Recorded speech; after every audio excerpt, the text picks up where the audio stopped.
Hello, my name is Juliana Roa. Next, I will talk about syllabus of the course. Number 1. Course description, particularities and characteristics. The course description explains the characteristics and particularities that we are going to deal with through this course. How the methods of interaction and the observation of the required events. Number 2. Number of phases the course.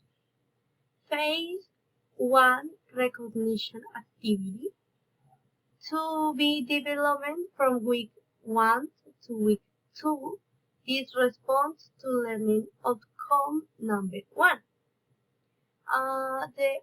This activity consists in record a video where you make a brief introduction of the course. Phase 2, participant observation practice, to be developed from week 3 to week 8. This responds to learning outcome 2. This activity consists in examining the factors that influence the process of foreign language acquisition and learning probability in the methodology and in detail within the pedagogical practice scenarios. Phase 3, participant observation participate, to be developmental from week 8 to week 11.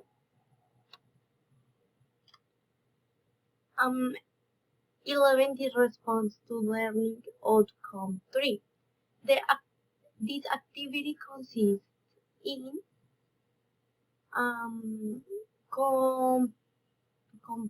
compare the main theories on foreign language acquisition within the context of the pedagogical practice scenario. Phase 4, participant observation practice, to be developed from week 20 to week 14. This responds to learning outcome number 4. This activity consists in evaluating strategies used within the classroom based on the student's learning characteristics. And finally, phase 5, final activity, to be developed from week 14 to week 16. This responds to learning outcome number 5. These activities consist in set up a proposal related to the new assignment approaches in the classroom environment. Continue. Number 3, learning outcomes. And in the learning outcomes, they explain 5 learning outcomes which we must take into account when it comes to pedagogical practice, which are: learning outcome number 1, review the characteristics of the course and the particularities of the pedagogical and educational practice process. Learning outcome 2, examine the factors that influence the process of foreign language acquisition and learning methodological and in the tie with the pedagogical practice scenarios. Learning outcome number 3, compare the main theories of foreign language acquisition with the context of the pedagogical practice scenario. Learning outcomes number 4. Evaluate teaching strategies used within the classroom based on the student learning characteristics. And finally, learning outcome 5. Set up a proposal related to the new assessment approach in the classroom environment.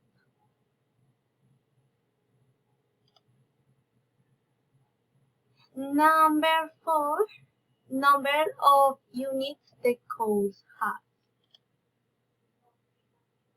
Okay, number 4. They show us the 2 units of the content and bibliographic reference, which will help us with the documents required to cover out knowledge with the topics that we will see in the course. It gives us the acquisition of new theory to carry it out in the practice. We find many links which take us to the necessary information to be able to develop as good teachers.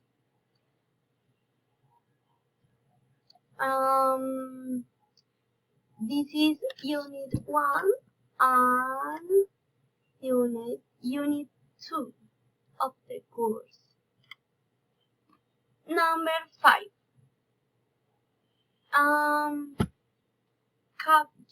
Chapters and articles. We see the chapters and articles of the regulation of pedagogical and educational practice, which indicate each of the steps that we must carry out to present some very good practice. In this way, we see that it is divided into 9 chapters and 24 articles, where they show us the rights, duties, pre-internship, semi-internship seminars, monitoring and evaluation, principles and definition of internships, and aspects of the training path.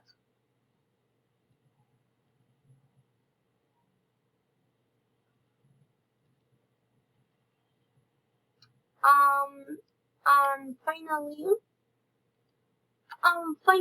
in number 6, the guidelines for the development of pedagogical and educational practice. In this we see that they show us the normative reference, which allow us to see how important it is to know the normativity of pedagogical practice and how research is strengthened thanks to the training of teachers. We also observe the principles of action, which are what the teacher must carry out and always take into account when sharing their knowledge with their students, such as the integrity of the pedagogical practice and respect for the difference.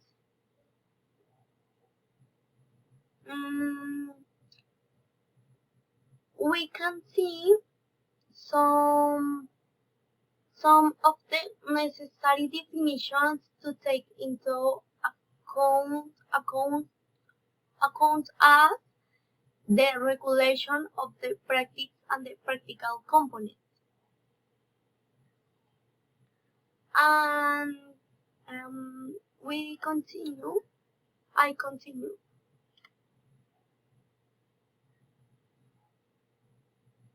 I continue with the pedagogical and education practice route, in which we see the curriculum that show us that we must have completed a minimum of 40 credits, 40 credits, which include period 1, period 2, and period 3, in order to start carrying out the pedagogical practice. The pre-internship seminar is very important site. It is the one that takes place before the start of the internship. It, it it is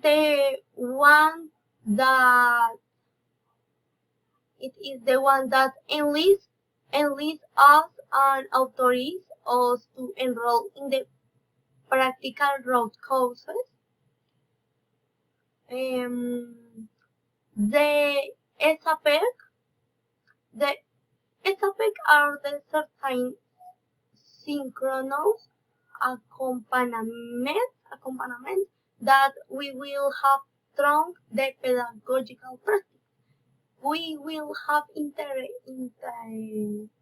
interaction with the practice accompaniment teacher. And finally, the simulator, which is a very useful tool that allows students to carry out simulate pedagogical practice. So that when we move on to the face-to-face scenario, we will know how to solve problem situations, or how we will strengthen our own skills through good professional training. Thank you.